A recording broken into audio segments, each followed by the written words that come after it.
Listeners be advised. The Soliloquy podcast discuss matters related to the human experience and many that are sexual in nature. Due to this, some conversations may surround triggering topics such as sexual violence, self-harm, abuse, and much more. Please be advised, a list of crisis and psychological resources will be available in the show notes of this episode. With that said, let's get started with the show. Ladies and gentlemen, may I have your attention please as we go through the following safety instructions. In the event that there is a loss of cabin pressure, oxygen mask will drop from the overhead. Place the mask over your nose and mouth. Breathe normally as oxygen is flowing even if the mask is not exposed. Be sure to adjust your own mask before helping others.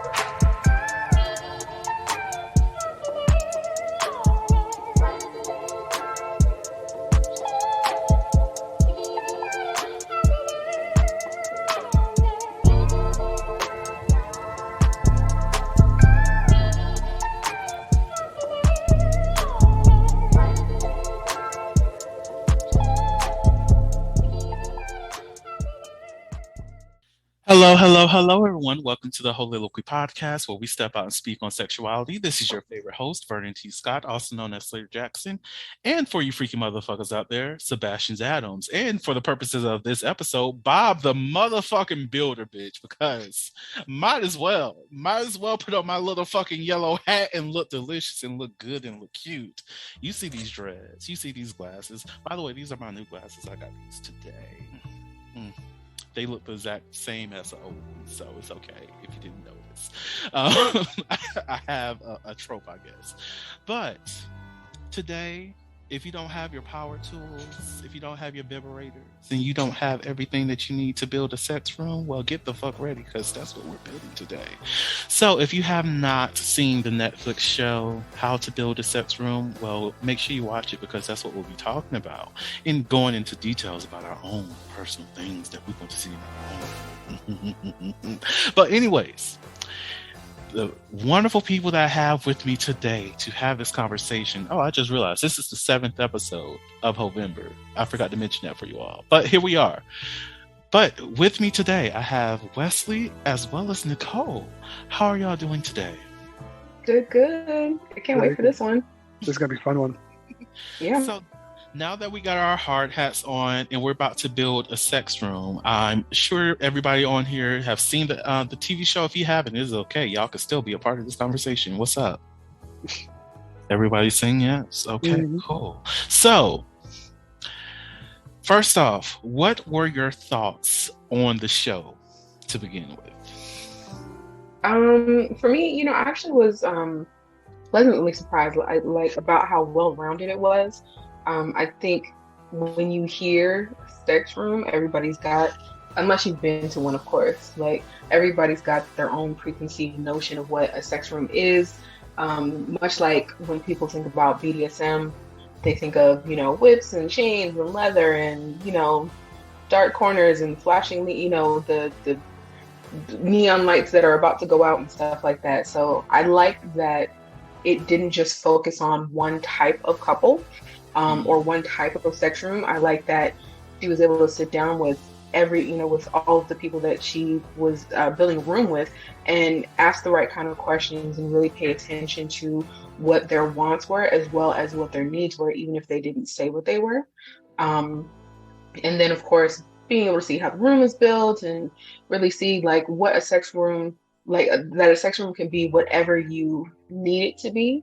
And not just one type of thing, whether it's a room for you and multiple partners, or a room for you and your partner, and it's a sex dungeon or something that's spa-like, so that you can really relax, so that you can get into that sexual mood or sensual mood, to have sex, to make love, or to just fuck. So you can create a space to be just that. So I really liked it. I had mixed feelings. When I first heard about it, I was like, this feels tropey, and this feels kind of, I don't know if this is the right word, but tokenizing, to kinksters. We're going to use this, so, look at this new cool little thing that we're doing all edgy and stuff. But when I watched it, first of all, I would love her as my grandmother. Because she is fucking amazing. She is amazing. Yeah, I did love her. Yeah, but I thought it was good. My only critique, and now I'm saying this, I haven't actually watched the full season. You know, I've watched about half of it, but up until where I got to, everything, the sex rooms all focused around, or the kink rooms, I kind of like to call them, all focused around sex. But kink isn't always about sex. Kink, you know, a lot of times it has nothing to do with sex. And I think they missed a whole section of how to build these sex rooms around kink that doesn't actually involve having sex. You know, I think a good smattering of kinksters were not represented for that reason. But for what she did, she was fantastic. The rooms were amazing, and like you said, Nicole, she did cater them to the group each time, and it was perfect for them. I just wish they, as a kinkster myself, I just wish they went a little further. Mm-hmm. And I'm hoping, you know, to your point though, I hope that they do make this another season, because I think hopefully it was well received enough. And I also think that you should watch the rest of the season too. Just because there are some other couples in there that, you know, they, again, like there was some things, because I don't want to give too much away for either you or anyone who hasn't seen it yet.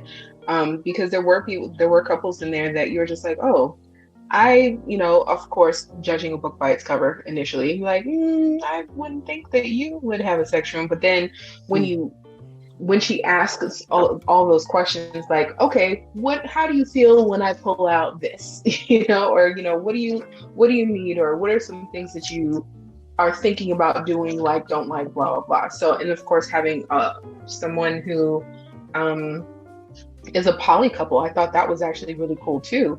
You know, to be able to talk to every single person in that couple, in that relationship, and say, well, what do you like? Yeah. What do you need? What is your kink? What is the thing that turns you on? And be able to bring an element of each of those things into this one combined space, so that everybody has something. It's not just like, well, I mean, this room is cool and we have fun when we're in here, but you know, it'd be great if I had X, you know? So she was able to bring that in for everybody into that space, so everyone felt provided for, and that they can tap into that, they can go into that space when they're all in that room together. So I think that was one thing that I really like. But again, to your point, like, I hope they do another season where they do have where they are able to tap into other kinksters, so that we can really see, like, this is a really, really broad area. And to kind of go off of what you were saying, I loved the interviews, because like, one of the things that I always talk about, either with clients or when I speak, I push, and everyone should, I push negotiation and consent all the time, because those are the two most important parts of, I would say, any relationship, regardless kinky or not, but definitely in the kink world. And her little interviews with them, when she's like, oh, what do you think? What do you feel when I show you this? Or what do you think of this? Felt very negotiating. Like, she was learning their limit and their boundaries and what their likes and their dislikes. And I think, as somebody who's not part of that world, part of the kink world, could learn a lot from that, in the sense of saying, like, this is how you talk to people. Say, hey, I like this. How do you feel about this? Okay, well, how about this? Why do we do this? You know, to me, that part of it was amazing. Yeah, being able to show them that, like, open them up to having a conversation, and this is what it could or should look like, instead of just well, I like this, well, I don't, okay, and everyone shuts down. And to talk about kink at the kitchen table. I mean, yes. It's not the scary thing that we go to the basement and talk about. Right. Unless that's where your sex room is, but then, you know, that's different. Right. That would be where mine would be, honestly. But I love the polycule episode, because it really did show, like, a very, very broad spectrum of what a lot of people did unlike and what they find pleasure in. And I love how they introduced the show too, with the couple where one of the individuals in the relationship was more focused, was a little bit more restrained, and then realized that, okay, participating in these other things actually opens me a little bit up a little bit more. It enhance the communication I have with my partner. All these great things, it helps people realize, like, just because my partner wants to engage in certain things that I might not be interested in doesn't mean that we can have a common ground within that and have those discussions and have that included within our bedroom in some on some spectrum. And I love that, like, going back to the polycule episode, and I love that one of them mentioned that they just want a bed to cuddle in, and that they enjoy watching movies together, and we just need a space where we all can just be there and enjoy those moments with each other. And she was able to facilitate that. And when I saw that motherfucking bed, I was like, bitch, can I just come over and lay on that? Because that thing looks so fucking comfortable. Oh my God. I want that shit. Right. Like, that's a room in itself. It's for the forever home that is on the wish list. I need a big ass bed that's super comfortable. You know what I'm saying? That, you know, I need a projector screen for the TV so it can just be away instead of just being mounted on the wall. Like that kind of shit. Yeah. I was like, oh, you know what? Let me bring my little list out. What do I need for mine? Right. And I do love the diverse couples that she was able to engage in throughout this season too, because like that, I second Nicole on like finishing up the season, because like the one with the van, I was like, yep. Yes, I love this. I did not think I would, because I was like, bitch, me neither. This is going to work. I don't get it. Neither. But to see the finished product, I was like, There was just so many. There was so many. And again, just to see certain couples that, you know, when you look at them, you're just like, I wonder what kind of shit you went to. You know what I mean? And not necessarily not in a negative way, of course, but just like, I feel like this is going to be interesting, because you look like the regular, like almost Pleasantville ass type couple, real super vanilla, you know, and then turns out, you know, okay, it's not just vanilla with a hint of vanilla being like, oh no, I like some extra shit in there too, you know? So I love that vanilla. There was, yes, exactly. They're like, actually, I like chocolate with a hint of, you know, with a little bit of cayenne or a little bit of chili pepper in it to give that, you know, something a little different. So I definitely encourage you to watch the rest of it, but it was really cool to see how they changed these spaces, and also even brought out some things with couples that was an issue, and it might have been a small issue or something that they were just kind of like pushing, you know, dusting under the rug or saying, oh well, you know, we all kind of go through it, and she kind of pulled that out a little bit from them and said, hey, you guys need to focus on this, or let me take you to the space outside of your home so that you can have this kind of experience, or that'll open up a conversation for them. So it was really good. I like that. I hope there's more. Right. And I love that the sex room itself extended out of the bedroom sometimes too. Like, even when it comes to the polycule, the entire bottom floor was changed into something completely new, and still had different rooms. They changed that bathroom and everything. And I also enjoy, like, with the one black couple where the bathroom was included within their sex room, not in terms of like doing water sports or any kind of play like that, but bringing the sensual nature out of bathing, or having your partner bathe you, or even, was that the room that had the random stripper pole in it too? Yeah, it was. Like, it was great. I was like, yes. Wasn't it a gold stripper pole or whatever? Because I believe they had like some gold accents in there that was really dope. But yes, I love that too. So you're bringing the elements of sex, of things that they feel are sexy and sensual. And just like you say, bring the sensuality to the bathing, making it like a sanctuary for real, you know, and so that they feel sexy in their space, so that, you know, whether they're just getting up in the morning and I gotta go do some things, and oh, that's right, that pretty painting or that, you know, little sculpture or whatever, but when you dim the lights or when it's nighttime, whether they're just going to sleep, whether they're having sex in that room or just, you know, unwinding from the day, when they're able to be together, just to be in this space that feels light and sexy and sensual, so that they could just have that time together, I think was really, really great, really important as well. And one of the things I always talk about, and like that, and one of the things I loved about, especially those specific ones, those builds that you're talking about, is it's normalizing sex. It's bringing, this stuff that, again, at one time we were all like hush hush, and we only talked about behind closed doors, to a normal day. When the bedroom is involved, or the bathroom is involved in the sex room, you're going to have more days in that space where you're not being sexy, but you're still going to be around the environment of sexy and feeling sexy and being in sex and enjoying that basic mind frame, so it helps normalize, it helps destigmatize a lot of the things that society has basically turned us against. Right. Like, I agree.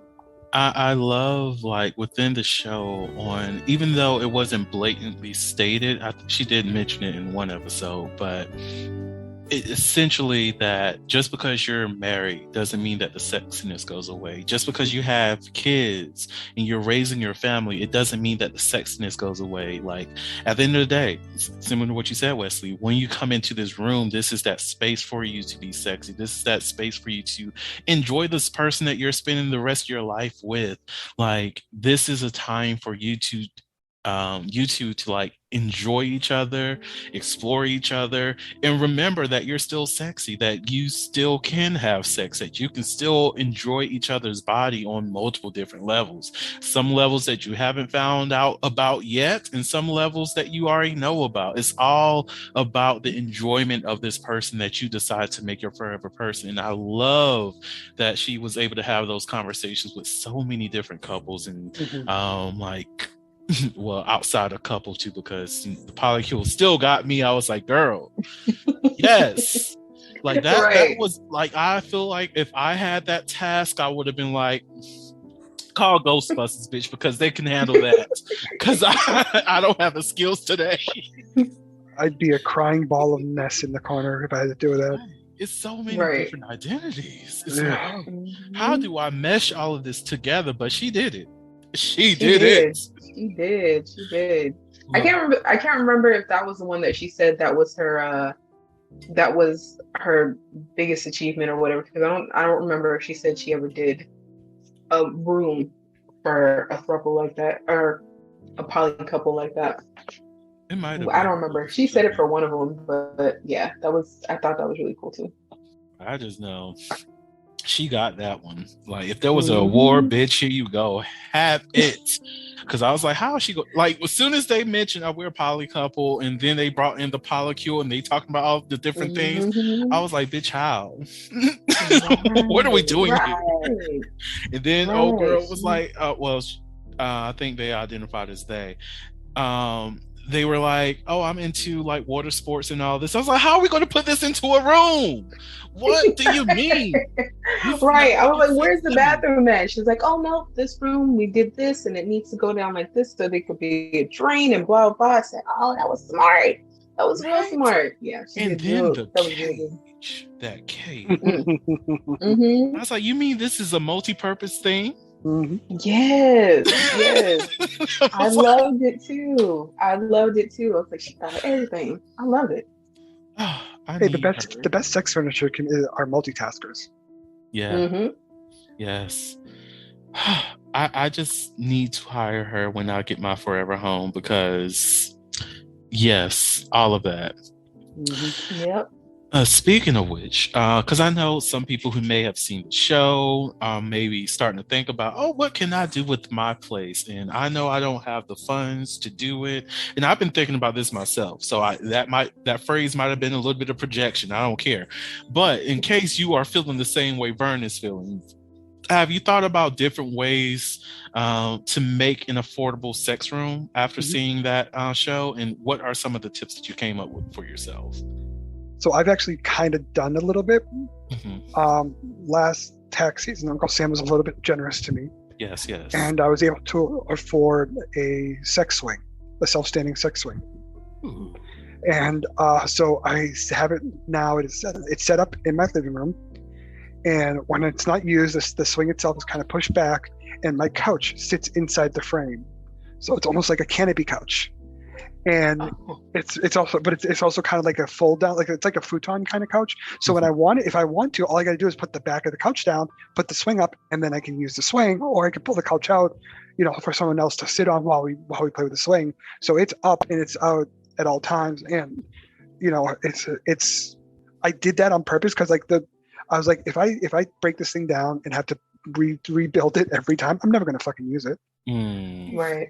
So yeah, we did that. So we have started that, and I think we have talked about if we do have our own, like the forever home, we definitely want to build some sort of room, and we're kind of artsy crafty, so we don't necessarily want to buy things. Like I have blueprints to make a St. Andrew's cross, which I'll eventually make one day, and stuff like that. So yeah, I definitely want to do a lot more of that. Child, Wesley, you're a reminder of why I do not want kids.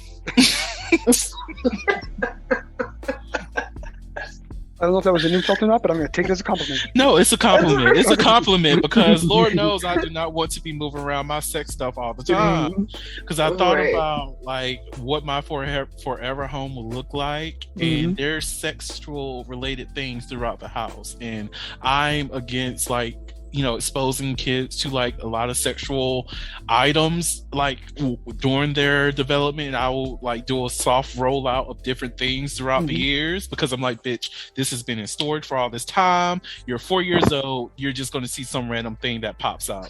I'm sorry. You better not have a motherfucking sibling that pops up because I'm not putting this shit back up again. Not you're 4 years old. The soft rollout. I'm thinking when you said soft rollout, I'm thinking teenage years. This motherfucker said 4. He's like, look, you 4 and you just gonna see some shit. Just don't touch it. It's old enough. All right. Like you all understand anatomy. We have these conversations. Just don't be in your classroom like, I think my dad has a penis out in the living room. Bitch, mind your fucking business, child. Mind the business that pays you. You're 4.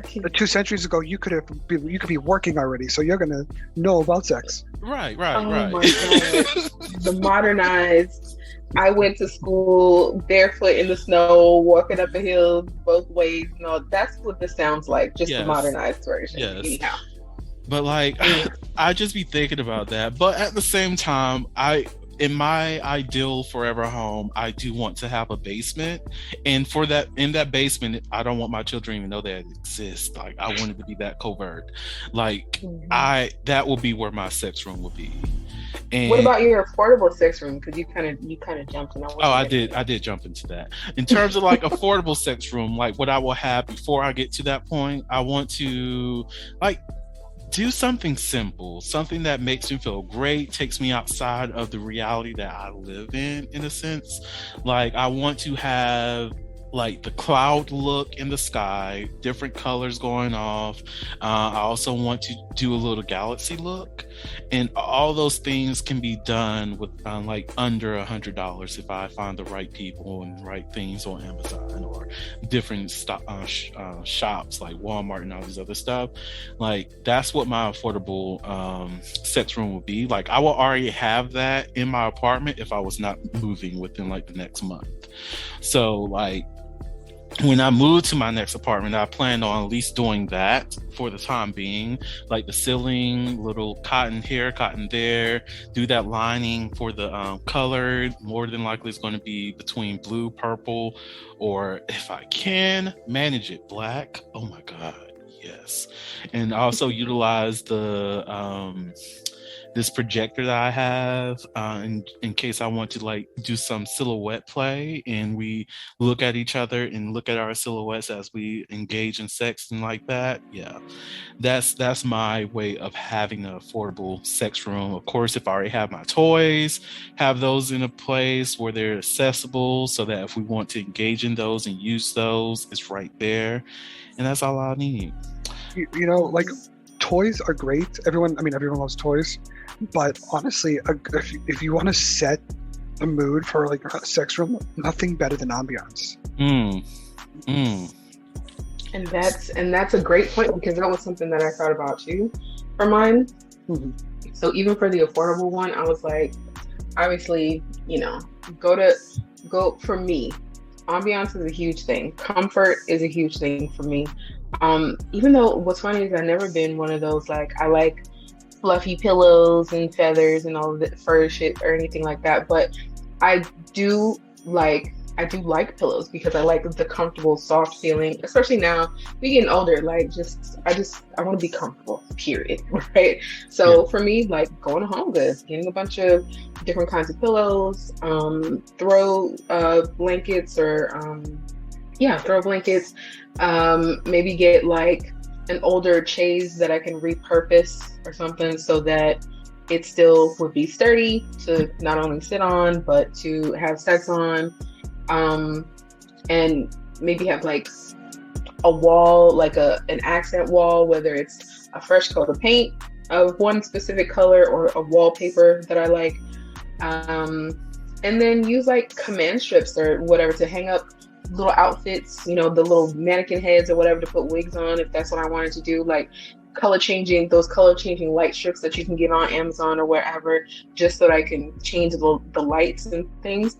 And a Bluetooth speaker or two for the music, something cute like that, because music is a mood for me always. So like you said, having the ambiance, having a dimmer on the lights is also amazing. All of that shit needs to be remote because no one's getting up to go turn shit off. So that's why I have to Google. Yes. Yeah. So that kind of stuff for me for an affordable room. Yeah, because all of that will be moved to, my forever home, which we'll talk about. But yeah, I think stuff like that would be super affordable. And then, like you said, with toys, I mean, everybody got toys. Add to your arsenal like you normally do. I'm glad that you mentioned music, because I was going to ask that question next. Like, when you think about sex room and setting the ambiance, setting the scene, and setting the mood for engaging in sex, like I mentioned before, I'm a sensory motherfucker.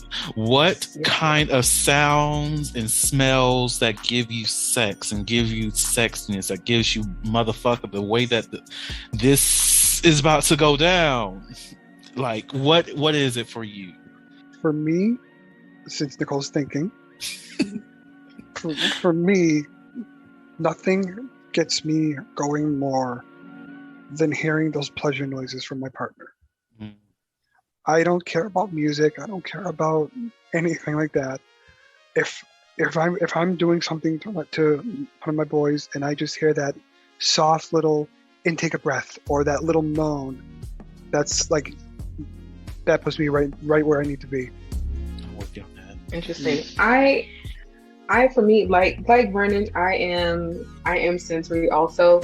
And of course, Vernon and I have talked many a times about a playlist for 17 of different types of music that we need. And I keep telling you, I need to break down all the some of the playlists that I have into smaller ones, because you're not always going to use the same playlist each time. Sometimes I want to listen to something slow and sensual. Sometimes I want to listen to fucking Tank and Sammy and all these other people, but sometimes maybe I want to listen to Kevin Gates and a whole bunch of hood rap shit, hood love type tape or whatever, or something where I turned you on the site Ari the Kid, right? You have not sent me, yes, but you need to send me songs. You told me about Okay. All right, sorry. I'll do that. But maybe something like that, that's a little bit more like, we're definitely fucking in this room today, and not just into that sensual stuff. And sometimes it might be a mix of both. You might start with one playlist and switch over to the other one because the mood shifts that way. So for me, it would just depend on the mood that I'm in when I'm in there. So we know what kind of music that we're playing, right?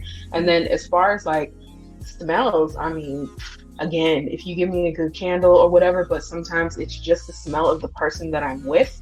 And then like the sweat, and of course, like you said, hearing those sounds, hearing my sounds, their sounds, all of that together. Like, I want the music to be loud, but also not loud enough to where I can't hear all of that, unless you just close enough in my ear so we can hear it. But yeah, I like all of that.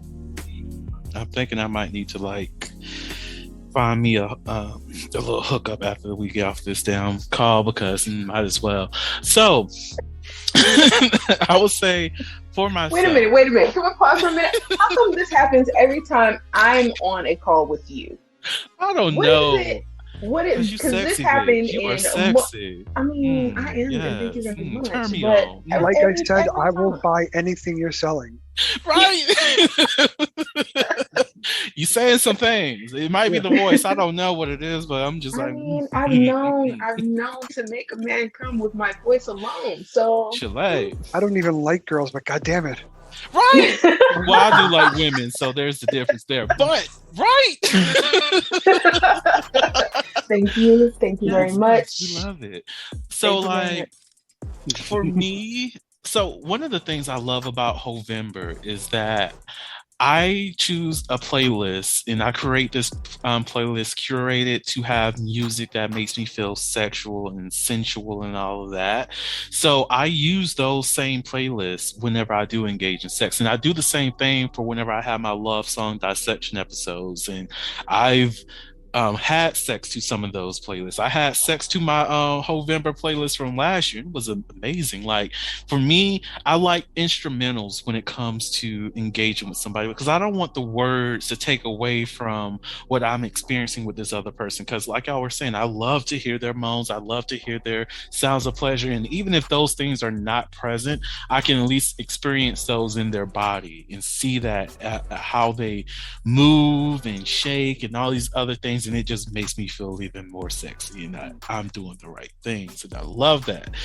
So like that's what I think of when I think about the sensual nature of setting that mood. And I do enjoy smells too. And like of course I love to purchase candles that have a fruity smell to it. I know for a fact if I walk into a room and I smell a mixture between vanilla and cinnamon, bitch, who's trying to fuck? I just it's like I don't know. It's the cinnamon alone that has me like, bitch, what we doing? What the fuck are we doing? Because cinnamon just takes me to a place. And also, y'all don't judge me if I have a mixture between cinnamon and baby powder, bitch. Okay. God. I might have to send you something, sir. But that's another conversation. I might have to send you something. Oh yes. I think you just got the piqued the interest of a lot of diaper wearers. I might. Right. Like I warm, realized, fresh baked cookies and baby powder for the diaper wearers. Listen, look, I realized when I was like in high school, I was just walking around in the hallway, whatever, minding my business, and I guess somebody had too much baby powder on, and I just whiffed that. I was like, oh. I just was like, why baby powder? Like I spent the entire week contemplating why the fuck did that scent of baby powder do that to me? Like what the fuck is going on, Vernon? Are you okay? Like, are you broken? But as I aged, I was just like, I guess it's just a smell. It's just that sensory side of me. It just brings back to a point. I don't know where it comes from, where it stems from, but hey, I like where I'm at. You know, what's funny about what you just said is I actually love talking to my friends about this, like saying, what was the weirdest way you found out you had a kink?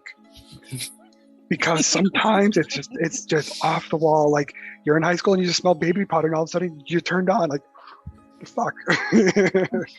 There's an episode for you. Exactly. Yeah. Here's an episode. Season 4. Yeah. There you go. 5 and or 3.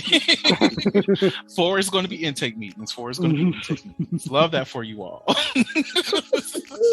But to go back to a point you just made, Vernon, like for me, the reason if I do play music, it is going to be instrumental because my ADHD brain is not going to be able to concentrate when I'm singing along to the song. Oof. You know, I'm going to be broke. I can't focus on both, and I'm going to try.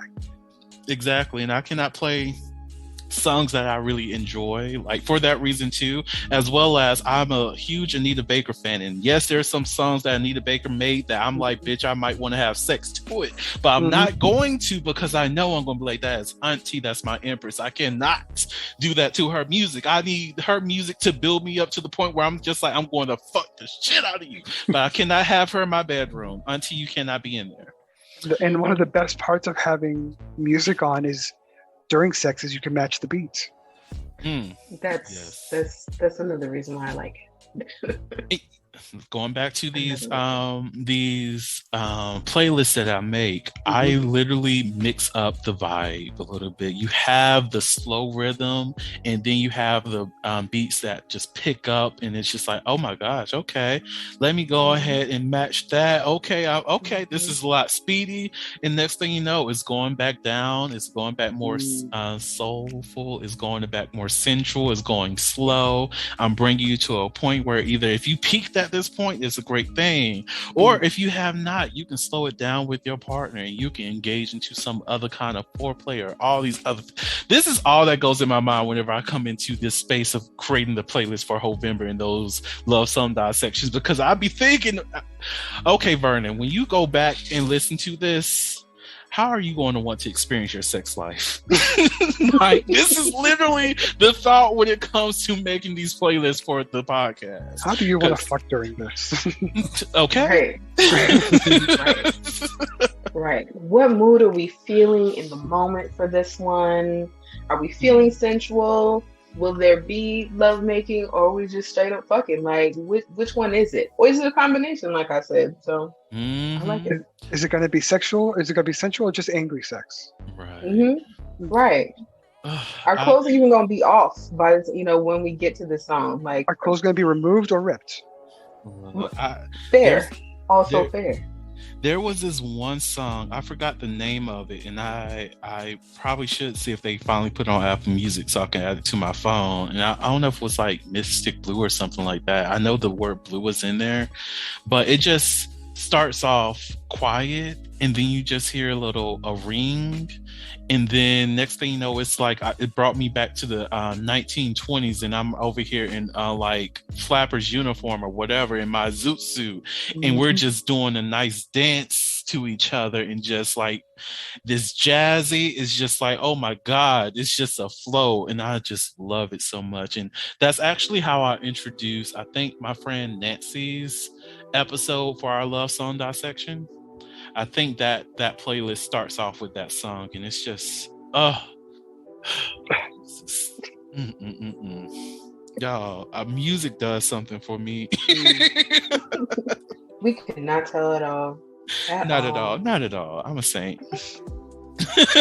Don't tell that lie. I'm done. Oh my god. Oh my. They've been here 3 seasons at this point. You should answer about you, sir. This is the host of the Heauxvember podcast in Heauxvember. So the lie of the show is that I'm a virgin, so we're going to stick to that. All right. You know what? Let me remove myself, because before all my shit get cut off for your life, no thank you. I'm very virginal. I have not had sex. I have been delivered. Okay. Listen, what was that guy's name? Antoine, whatever. Don't you know? Remember what happened during our live? You had to change your name on all your social media because of me. Don't do this. Did I change my name back? Oh yeah, I did change it. It was Thotimus. It was Thotimus, and it was great. Yeah, it was definitely great. I need to find that live. I need to repost that. You send that to me so I can put it on the on YouTube and all the great things. But that's beside the point.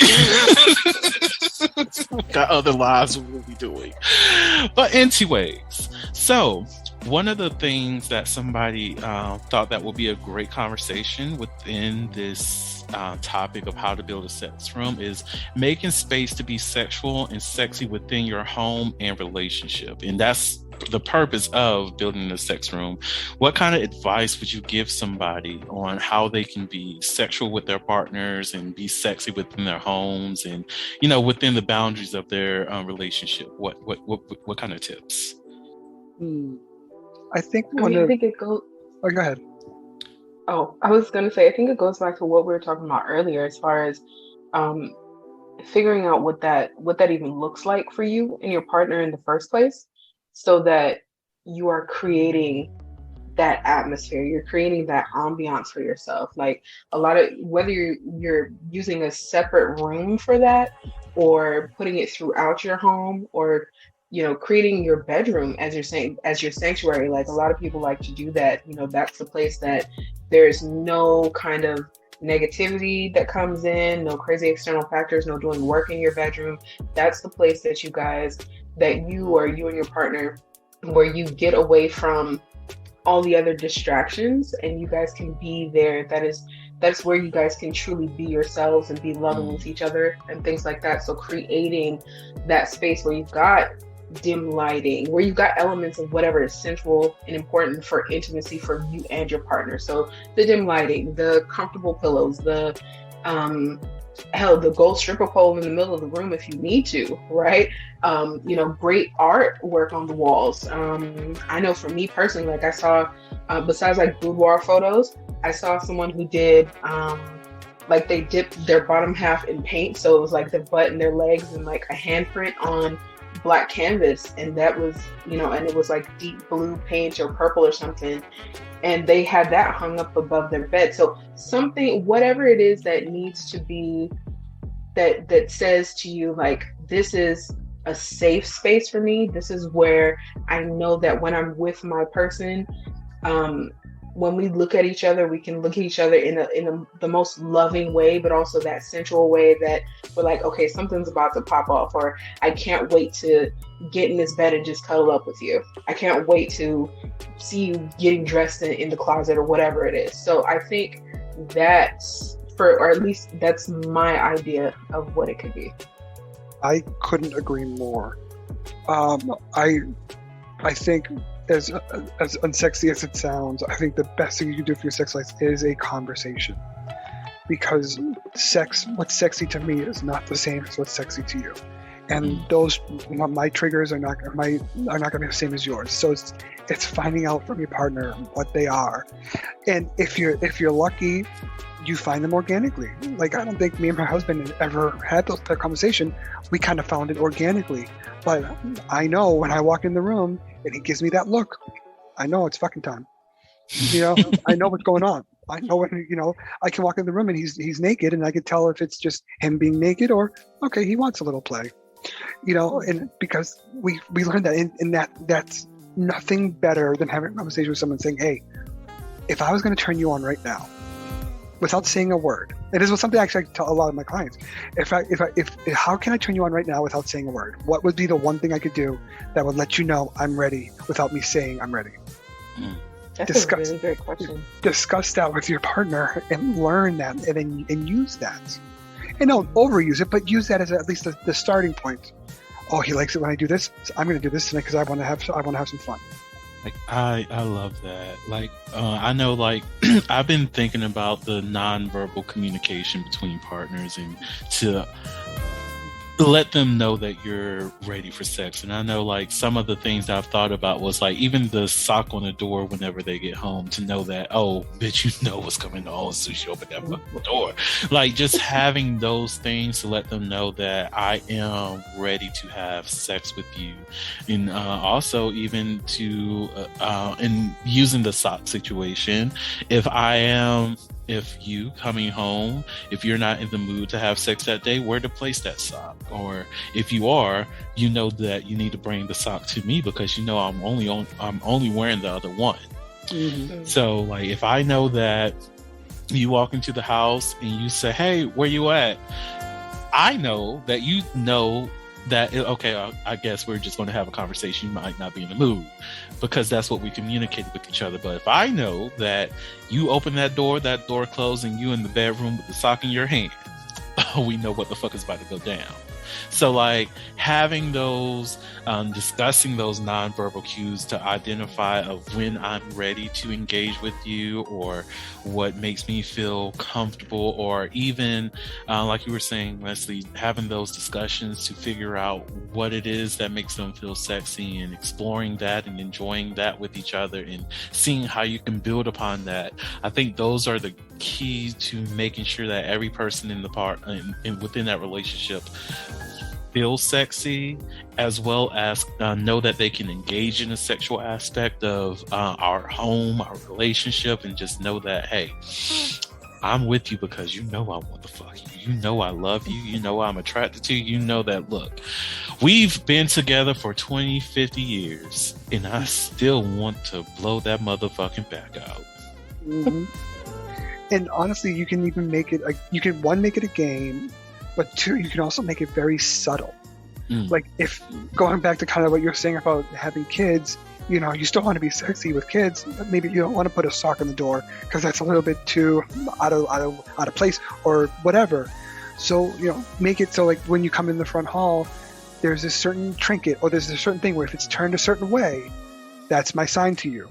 Or if, you know, if the kitchen is the main place people connect, there's this one magnet that I'm going to move it to the bottom of the fridge. That means that, you know, I'm ready. So that way you can have like those cues and not make it so blatant for anybody who walks in and say, "Oh, that looks like mom and dad are fucking later," you know. and on top of that, you can make it even a fun, a more fun game. Trigger, you know, signal on a night you have company over, you know, and tell you know, oh yeah, we have company. We can't do nothing, but when they're gone, you know what you're getting. I do like that magnet on the fridge idea. I was thinking more so the magnet is usually on the side of the fridge, but now it's moved to the front type thing. Yeah, totally. I like that. I really do want to like engage a lot more in those nonverbal cues to communicate with people, because like the reason why I started to think about nonverbal communication is because I started focusing more on different versions of consent, and we always go with the enthusiastic yes, which is great, which is what you need to look for.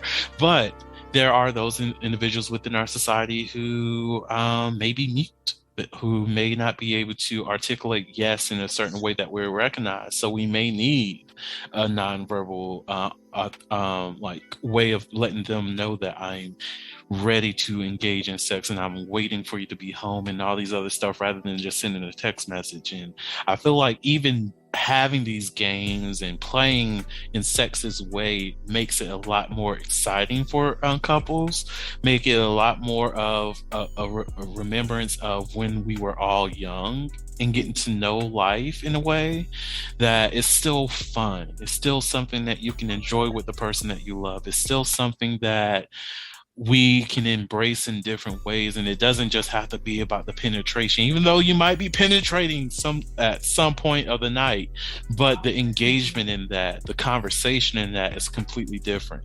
Like, that's why I am a huge fan of role play, and I will continue to say the type of role play situation I want to have with my future partner, where we meet somewhere where we act as though we never seen each other before, and we have these conversations, and we engage with each other as though that this person is picking me up out of nowhere, and I'm just like, "Oh, who are you? This is spicy. This is dangerous. I don't know if I want to go home with you." All these things, because it gives joy, it gives fun, it gives a new sense of pleasure, it gives some excitement outside of what your norm is. And I think many people within relationships should find ways to engage in those exciting things with each other. Like, even if you're trying to recreate the Titanic and have your spouse draw you as a stick person, and you're Rose and they're whatever Leonardo DiCaprio's, was it Dawson? No, I forget. That's Dawson Creek. That's not his name. Yeah. So Jack, there we go. Jack Dawson. Jack, there we go. Close enough. But you engage in those moments, and you know that your partner cannot draw, but you still feel like a sexy motherfucker as you lay on the side of your couch or what have you. And afterwards you're just going to have sex, and you're just going to play. You're going to enjoy it. Like, well, that's the part that a lot of people forget too. Sex is fun. It's not just a means to an end. It's called play for a reason. It's fun, and you should have fun. And don't do it. If you're doing it just to get off, then you're doing it wrong. Like, honestly, some of my personal greatest sexual experiences, I never got off. Because it wasn't about that. It was about enjoying the person I'm with, enjoying the moment we're having together, and doing whatever we wanted to do and having fun. And just because I didn't come doesn't mean I didn't hate it. That doesn't mean I hated it.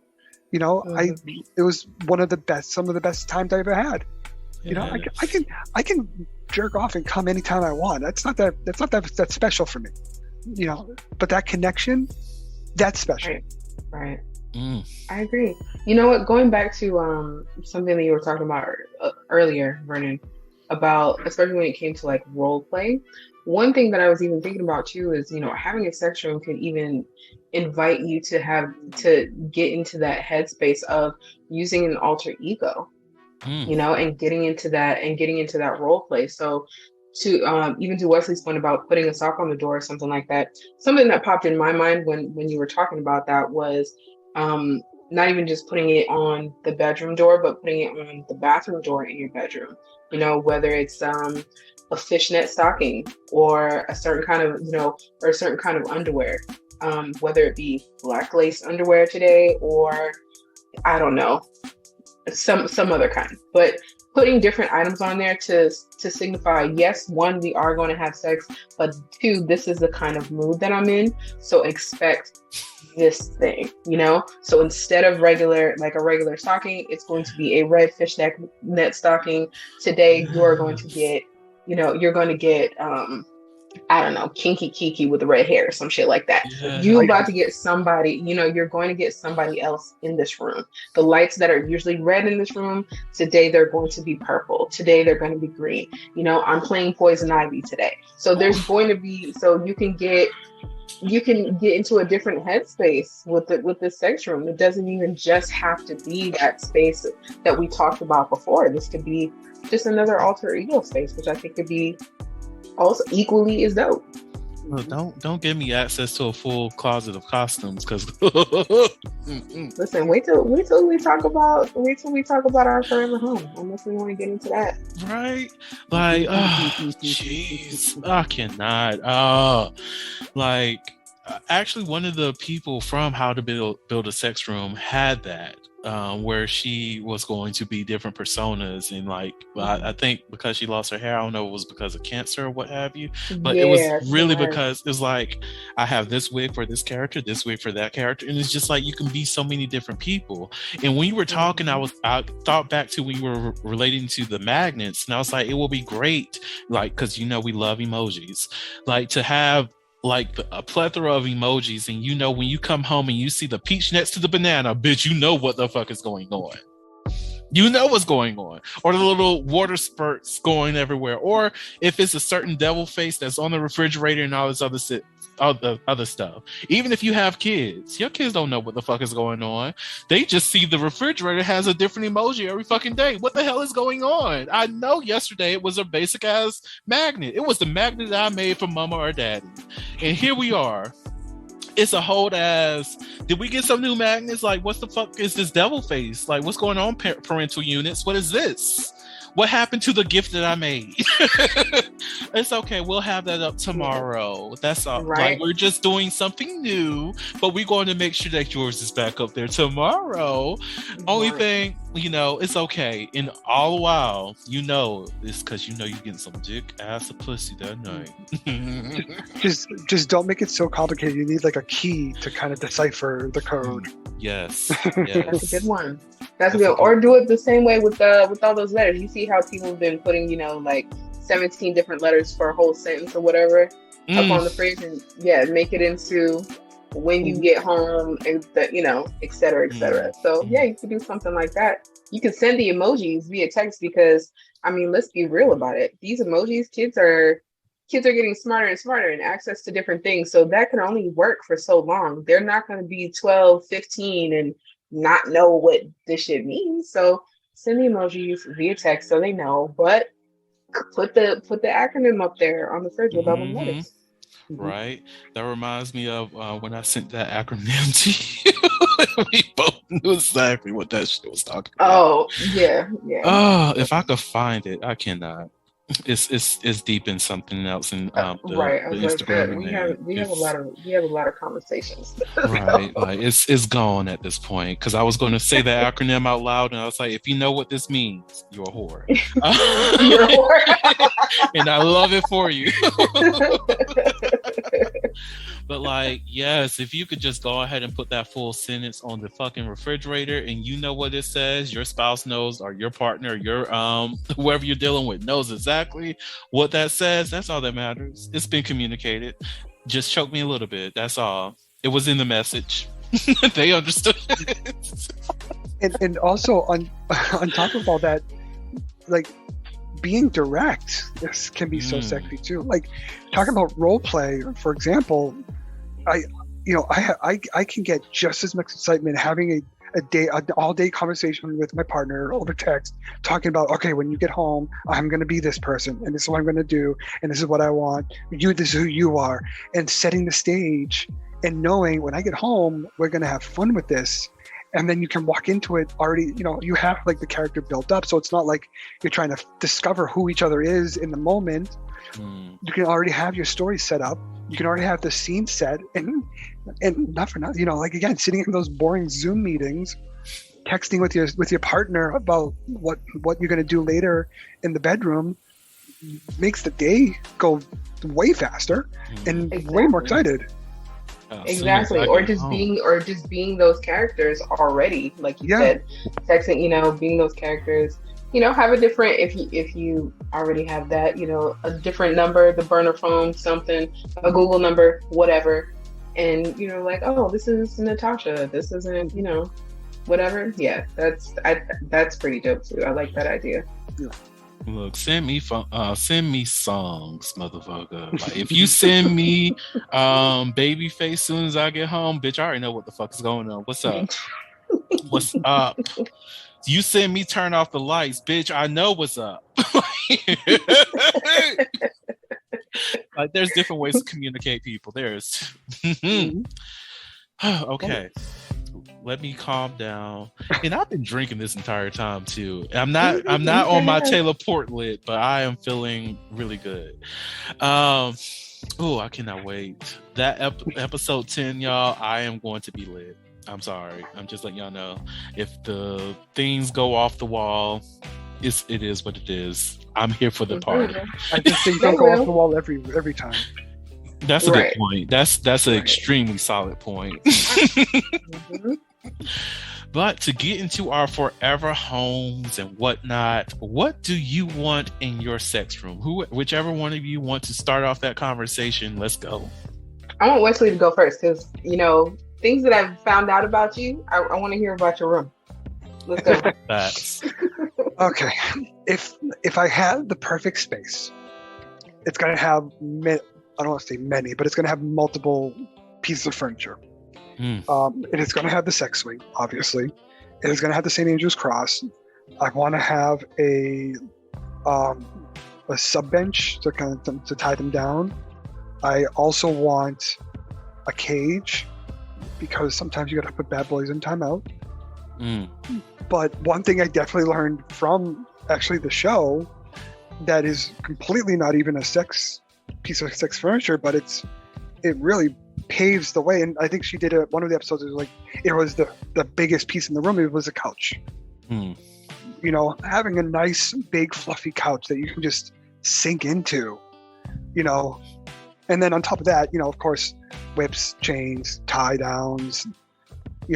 Maybe a little corner for with a drain.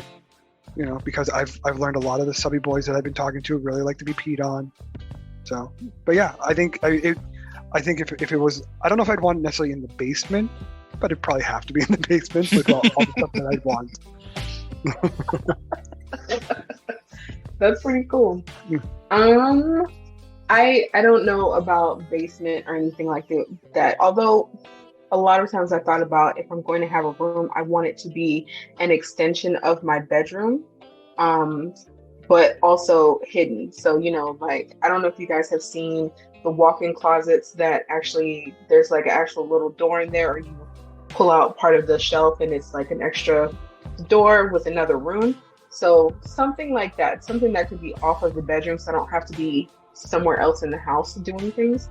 I also want it to be soundproof for obvious reasons, especially since I plan on having children and stuff in the home. But also, if I got guests and shit in the house, I don't have to wait until they're gone I don't have to be quiet, so I can just go to my other room. So, soundproof room. But definitely, I want a comfy bed in there. I want the pillows.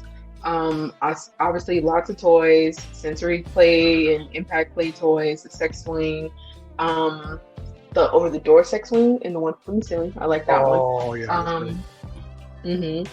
Obviously, blindfolds, restraints, a sex bench, mirrors. Mirrors are really important. Surround sound speakers, color changing lights, dimmers, cameras, or somewhere where I could set up a camera, a TV or a projector screen, like we talked about before. Sex furniture. What else did I say? Sex furniture. Oh, obviously a place to have my outfits and things. And a shower. Just a nice, like, walk-in stand-up shower. Although my forever home is going to have an amazing shower anyway. I've already planned it. But a shower that's got, like a nice bench in there, so that you've got some place to sit, be bent over, whatever. So, yeah. I like. For mine, of course, I'm still going to have conversations with whoever my forever person is going to be. But what it looks like now, there's going to be two different sex rooms, honestly. The bedroom, I don't want that to be where all the kinky stuff happens. I just want that to just be where we want to commune with each other and just, cuddle and have sex. And, it's nothing too wild or anything. It's just a space for us. And what I see in there, of course, I want there to be lights around so we can always set a mood and set a level of comfortness. I also want there to be somewhat of an accent wall, but I want it to be a mirror wall. I want it to be a space where every day we wake up, we see the beauty of both of us. I can see my own beauty. You can see my own beauty. You can see your beauty and all this other stuff. It's because we're beautiful people. But I also wanted it to be separated, like within that accent wall before you even get to the mirrors, just nothing but greenery. And you have images of them, images of me just going over throughout that wall. So it's just a area of self-love. Like here's all the images of us together as well as apart. Like my boudoir photos are definitely going to be up there on this wall somewhere. But, just seeing these things about us having joyful moments, and it's a reminder of all the great times we had together. So that will be what the bedroom looks like. Of course, probably have something for scents here, incense there, all those great things. And, my little spiritual corner, because I'm going to have that, my altar in my room. So outside of that, in the basement, because that's where the real shit happens, I need a basement. I'm sorry. One is related to a fear of tornadoes, but two, because bitch, I'm going to have a basement. We're going to have it regardless. So within the basement, I want it to be hidden so that if I do have kids, they don't need to know where the fuck daddy is getting a lot of shit happening to him, or the other daddy or mama getting a lot of shit happening to them, or parent, whatever the case is. They don't need to know what the fuck's happening downstairs. They don't even need to know that it exists unless it's an emergency. So mind your business, kids.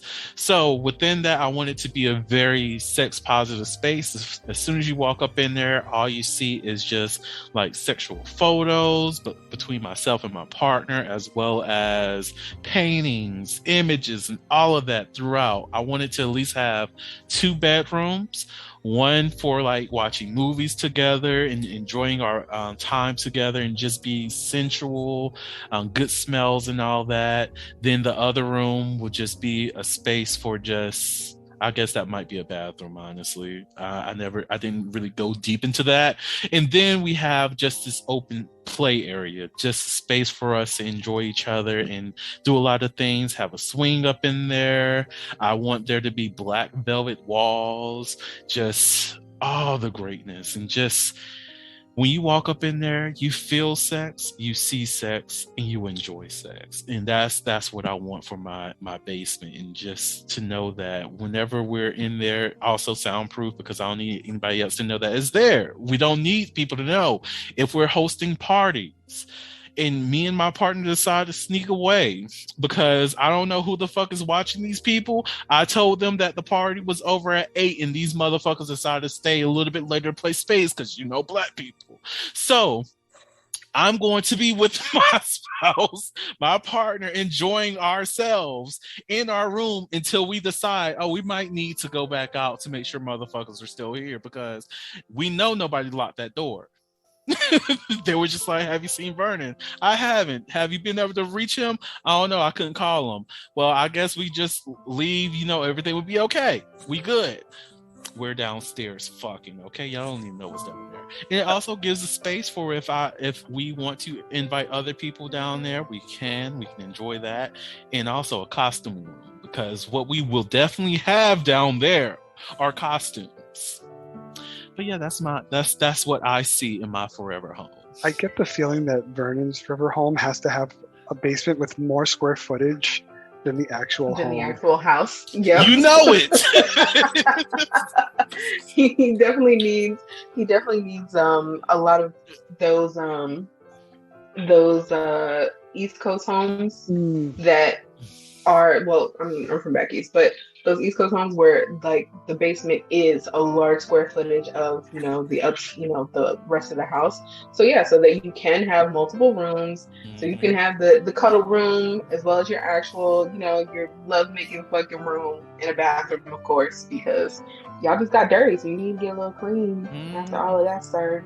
Didn't they have an episode on Sex Room where they did that in a basement and they just made like 2 doors or something? Okay. Was that the cop or something, I think? Yep. I think so. Yeah. I think you're right. But I do like the idea of multiple rooms, because the thought of like starting in one space, having fun, getting going, and then leading your partner sensually to the next space for some different play, and leading them to another space for some different play. It's almost like a choose your own adventure type of thing. Oh God, yes. Yeah, choose your own adventure. I like that. See, that's another way to communicate with your partner about what y'all about to do. Oh my God. Me and my role play mind, I'm thinking of leaving clues with my partner, let them know, hey, this is what's going down, and I need you to solve all of this. And at the end of it, I'm going to be naked in somebody's bedroom. Like, may not be our bedroom, but it'll be somebody's bedroom. It'll be a bedroom, right? Like, where it's about to go down. I need you to solve this mystery. And discover me, bitch. Like, what are we doing? I think it's funny because, unlike you two, I don't want the soundproofing, because one, I don't intend to ever have kids, but also if I'm gonna have a party, most likely the party's gonna be in that room anyways. Fair. I don't mind hiding it in case the in-laws come over and we don't want them to see it, but we're also not going to sneak away if that's the case. Ciao. Ooh. I just is going a million miles. It really is. When I tell you, I've been contemplating how I can make sure I can afford this. What country I need to be in to build this the way that I want it to be built. Oh, I've been thinking for some time since I seen that show. I was like, bitch, I know I can't be in the U.S. because shit is expensive here. So let me go ahead and find some other place, and we're going to build this and make this into my reality. Because what I do know, I don't care what I'm doing, I'm going to be satisfied every time I come home. The sanctuary. Yes. Like I really do. Like, even today, like that black velvet thing was something that I thought about today. And actually, I think, who was it? And in a sensory purpose, and that is perfect. Anything else that y'all want in your sex rooms? A partner. That part right there. That part. Right. Yeah. Or 2. The right partner. Or 2. Right. Or 4. I'm not picky.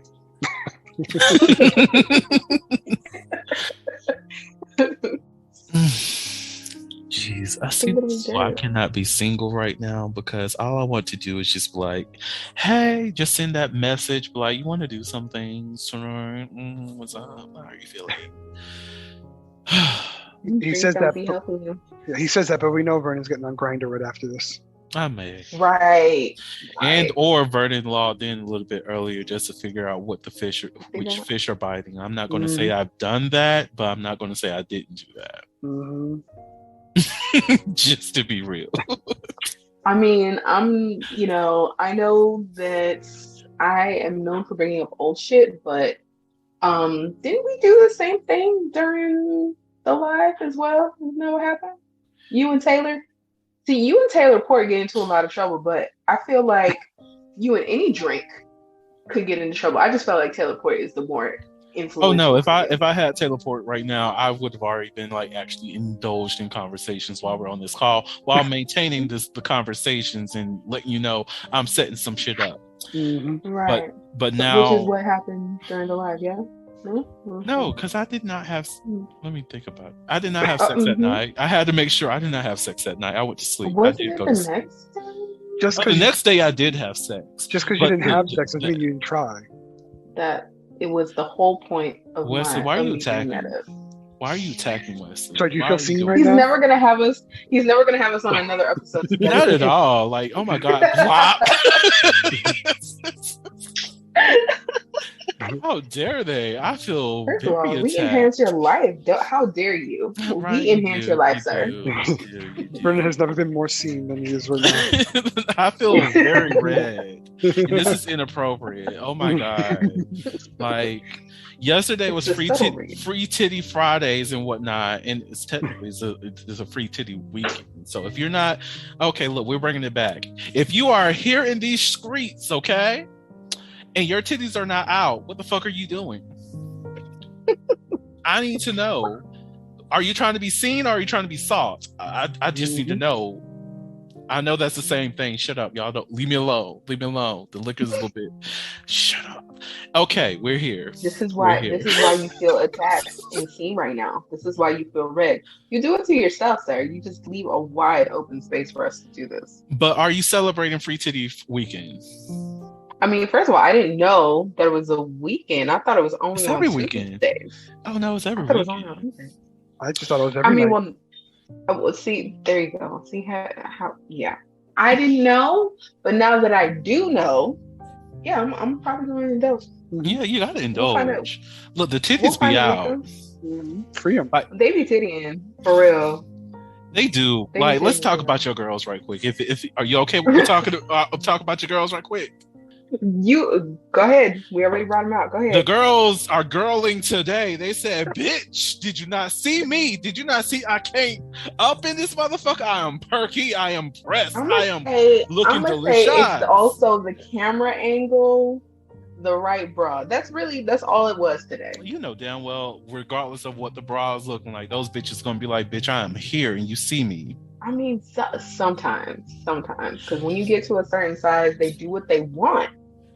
Honestly, but they're still they do what they glorious. want. They are glorious. Thank you very much. Appreciate They're just it. like, did you not know? Like, y'all need to look at Nicole's photos on Instagram. She be knowing what she doing. She be knowing. The girls forever out, and I love to see them. I'm just like, okay, cleavage.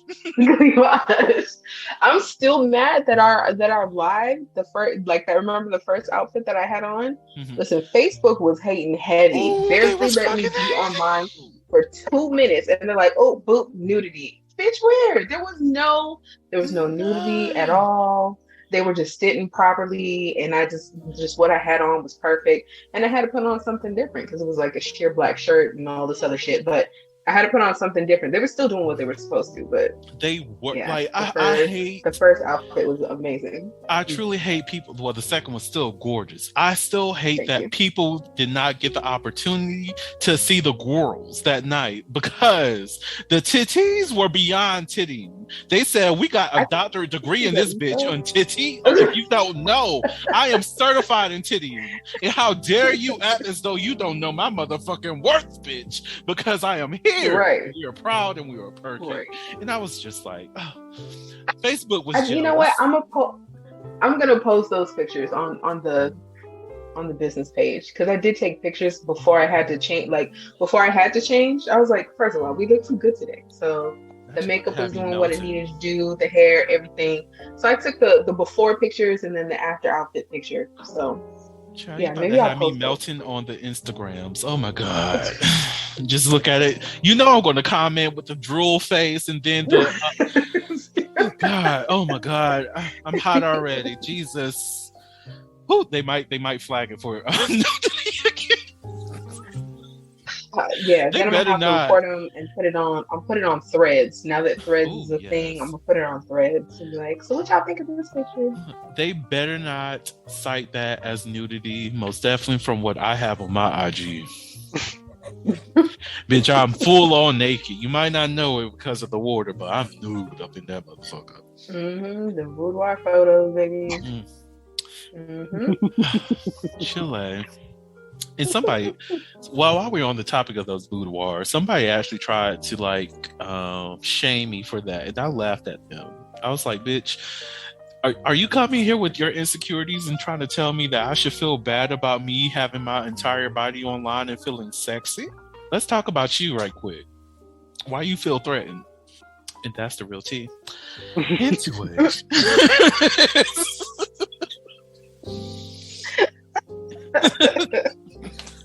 Hilarious. Anyways.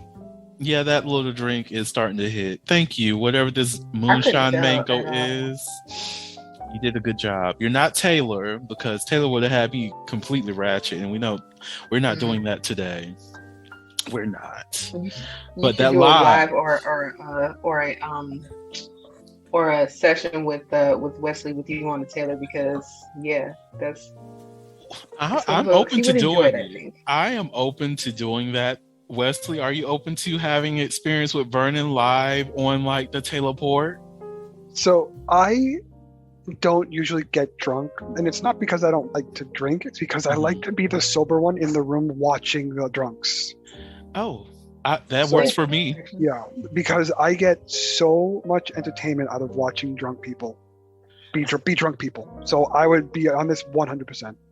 Oh, I'm down. Nicole, are you going to be drinking this night? You're gonna enjoy it. Oh, I'll drink. It takes a lot for me to get to that level, but I'm still gonna. I might still enjoy something because I want to see Wesley's enjoyment more than anything. You know the crazy thing? I can drink a lot of liquor, right? Mm-hmm. I think because of my family and their lineage with the liquor, I have a very high tolerance for that. But for some weird reason, Taylor Porter's like, "Bitch, I'm going to knock down your motherfucking door, and I'm here." And sis just messes everything up. I mix Taylor Port with some, because Taylor is bitter as hell to me. Like it's a little bit of sweet taste to it, so I always mix in some Stella Rosa to make her a little bit sweet and a little bit of juice. But when I'm on that shit, oh my god, acting You up. definitely turn into a different person. I know for me too. Like my lineage, first of all, I mean, for those of y'all that don't know, my family's in the Caribbean, so we straight up pirates out here. Like all we do is drink rum. So it takes a lot for me, and many people in my family, to really be inebriated in that way. You know, now that I think about it, episode 10, because that's going to be one of the last ones that we actually record for this. I'm going to be on the Taylor Port during that episode, by the way. So anybody who's trying to figure out what the fuck is going on, of course, the live that we are more than likely going to do is going to come out well before like Heauxvember gets here. But yeah. You will get it. If you missed the lives, you'll get the Taylor Port burn that night, because I plan on being gone, because I think that's the last episode. Actually, it's not, but that will actually be the last episode I'm doing in this apartment. So, bitch, I'm going to turn up that night. Get drunk and puke everywhere. Right? Might as well. I paid the rent. You're not gonna have to pay that cleaning fee. Huh? I said you're not gonna have to pay that cleaning fee, because when I leave apartments, I want all of my money. Look, no, because they're keeping the deposit, so they said that shit was not refundable. So, bitch, you got the money, you're going to clean. There you go. You want the money, you also get the puke. You get the. Let me stop. I'm not going to puke in this apartment, people. I hope not. If it happens, it's not on purpose. Oh God! All right, maybe a little poop though when he has that butt plug fall out.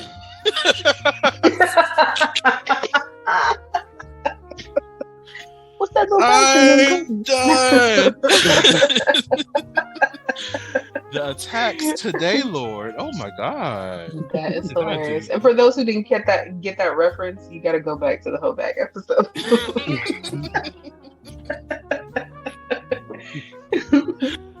Oh my God. I love this. I love us. I love you all. Okay. Before I do my closing message, do y'all have any last words that you would like to share with the audience?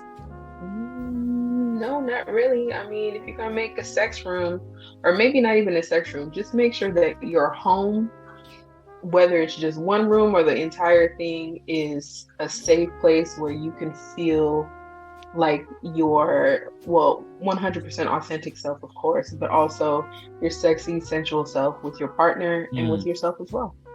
Yeah, I agree. You don't need a sex room to have fun. It enhances, but it's about the experience. It's about the interaction. It's about the intimacy. Whether you do it in a sex room or anywhere else, it can be just as good. Amen. Well, while the listeners are contemplating on whether or not Vernon needs to go to AA or not because of this conversation, until after I see you drunk. Right, exactly.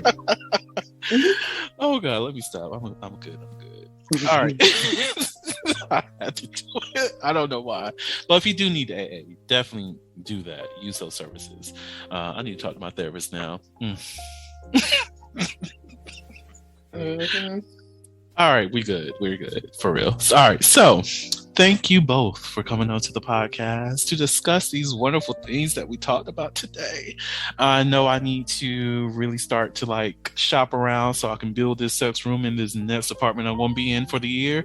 And hopefully I have my next step to my forever home within the next 8 months. We shall see how that goes. But again, thank you all so much. I really do appreciate you. To the listeners out there, thank you all so much for listening to the Ho'Liloquy podcast and celebrating Heauxvember with me, with us. And just in case no one else told you this today, you are beautiful. You are worthy of happiness and joy. You are enough and then some. You may not live up to the expectation of others, but that is okay. You are only required to walk in your own shoes. May each day you live lead you towards abundance. With that said, love you all and see you next episode. Bye. Thank you for listening to the Ho'Liloquy podcast, where we step out and speak on sexuality. You can subscribe to the podcast through your favorite podcasting app and find us on the web at www.ho'liloquy.com. That's www.heauxliloquy.com. Share the podcast with your friends and join the conversation.